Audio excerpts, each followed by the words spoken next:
One of the more underrated games in week two is going to be the Utah Utes and the Baylor Bears. These are two teams that play different styles of football, but that's what makes this game so interesting. Utah won the game last year, and it was a defensive battle. And we'll go into what might happen this year if Utah can repeat that success or if Baylor has other plans. Now, Baylor had a good showing. The Jake Spavital offense clearly got off to a good start with a 45-3 win. Now, this is a team in Dave Aranda's squad that is looking to bounce back after a tough year in 2023 and getting things off to a good start offensively is exactly what fans wanted to see. We knew that Dave Aranda had the defense in mind, but with him being on the hot seat, you knew that he had to bring someone in to make this offense better. And they have some weapons that make this really intriguing. And they also have some defensive pieces that will be players to watch. Now, Utah had success offensively as well, and a lot of that had to do with who they had returning. But a 49-0 win, though against inferior competition, is still a good win to start the year. Both teams come in at 1-0, and it's going to be a really fun matchup to watch. These are two teams, like I said, that play different styles of football, but that makes this game so much more intriguing. And that's also why you have to look at Baylor and wonder, can the Bears solve Utah's defense? Last year, you saw that was during a run for Utah where they were just mauling everybody. They were creating turnovers, and their defense was playing at a high level, which was huge because Cam Rising went down with an injury, and they needed that defense to step up in a big way. And they certainly did. They were a defense that was super fun to watch. They were running all over the field. You had guys like Jonah Ellis wreaking havoc in opposing teams' backfields, and that's going to be a question for Baylor to solve. Do the Bears have what it takes to combat that? How do they counter certain things? Because Utah is a very physical team. Baylor's going to want to get the ball on space. They're going to want to get Daquan Finn the ball. And how do you get him involved more without having him to be running up the middle or dropping back to pass? Those are the traditional ways to get him involved, but how do you get him out in space? Can you roll him out where you're not worried about the interior of Utah's defense? Can you find ways to get the ball out of his hands quickly to your playmakers? Those are questions that can be answers to that bigger question there.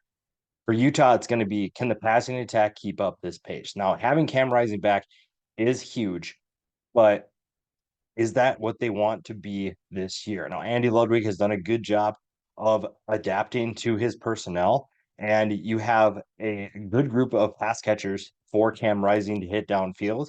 But can they do what they did last week? And that's probably not a good sample size to go off of against a team like Southern Utah. You're not going to want to base your whole season and expectations off of that. But also, you know that this team has the weapons to do so. Now, the matchup I'm curious to watch is what can Baylor's offensive line do against Utah's defensive line? This is still a very talented and experienced Utah Utes defensive line, and Baylor has some guys up front that will be intriguing to watch.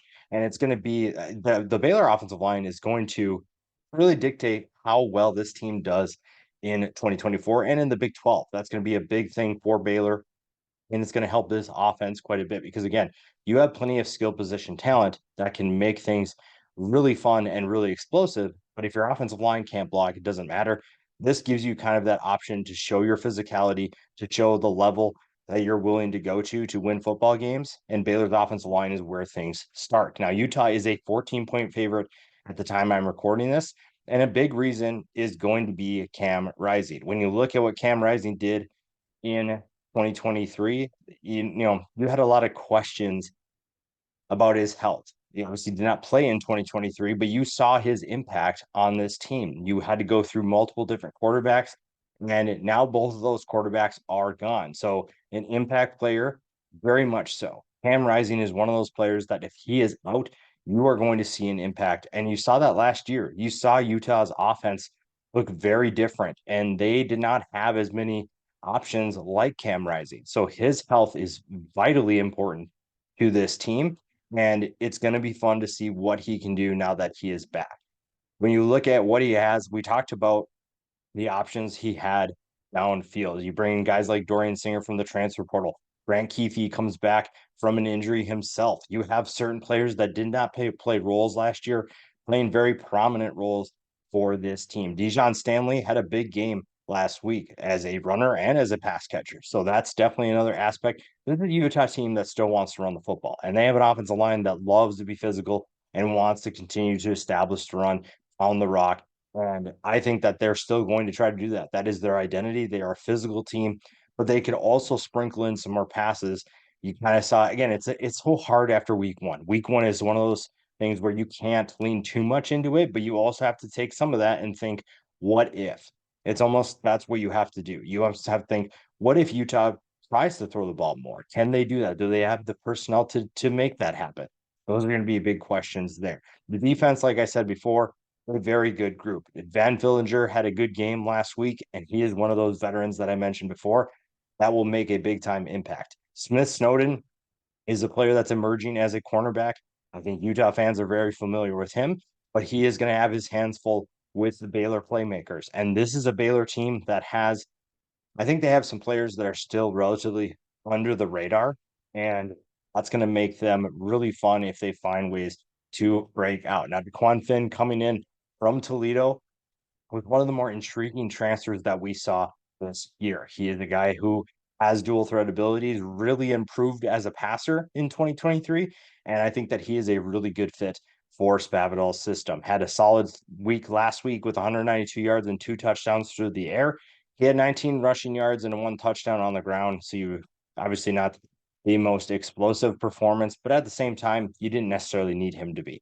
Now you do. Now you need him to be an impact player. He is probably the biggest X factor in this game outside of Cam Rising's health for either of these teams.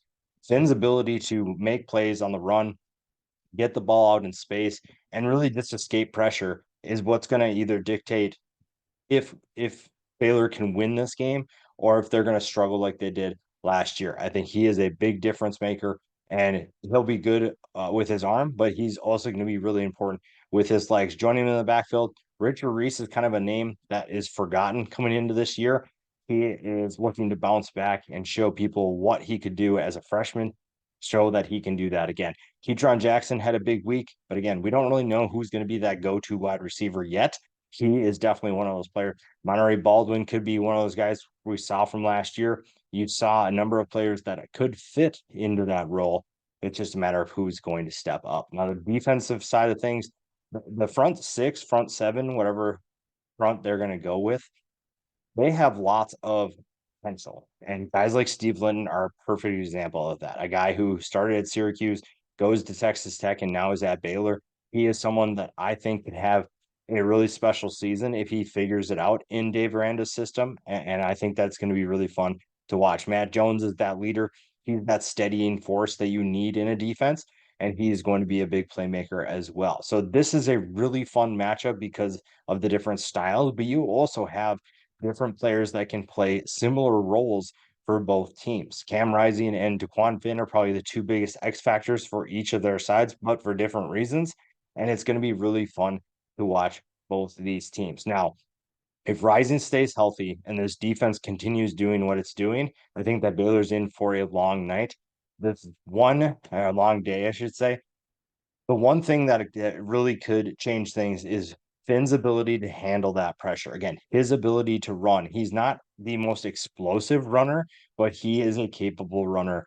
And I think that that's going to be a big impact if Utah can't get him down, if he's able to make smart decisions and also extend plays with his legs, then I think Baylor is in good position to expose this Utah defense. Now, Utah has plenty of options themselves.